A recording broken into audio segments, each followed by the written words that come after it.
A familiar quarterback is returning to the AFC North as Joe Flacco has signed a 1-year, $4 million deal worth up to $13 million this year, but good addition for the Cleveland Browns. Joe Flacco, 40 years old, the former 18th overall pick back in 2008 by the Baltimore Ravens, the former Super Bowl champion and Super Bowl MVP with the Ravens back in Super Bowl 47.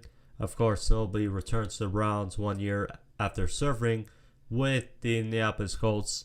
Of course, notably, this makes sense with the Browns parting ways with Jameis Winston, who went to the New York Giants. And of course, we all knew that Kenny Pickett, no offense, wasn't going to be the only real veteran quarterback backing up whoever rookie QB they select in this year's draft. Of course, Deshaun Watson is still on the roster, but this only makes his time with the Cleveland Browns all the more evident for an exit.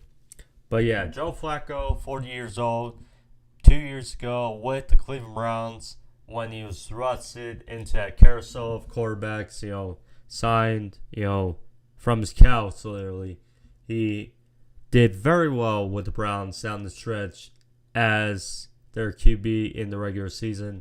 Went 4-1 as the starting QB, 1,616 yards, 13 touchdowns, 8 picks, and of course took into the playoffs in that wildcard loss versus the Houston Texans, in which he did well to start. I mean, they were up 14-10 before, of course, notably those two ugly turnovers by Flacco ultimately doomed them down the stretch.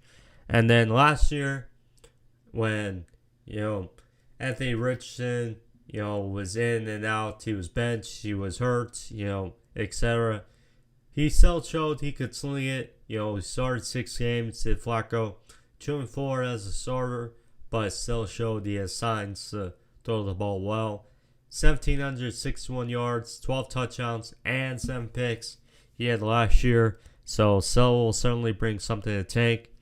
This will likely also close the door with Kirk Cousins to the Browns. Those reports or rumors to rest.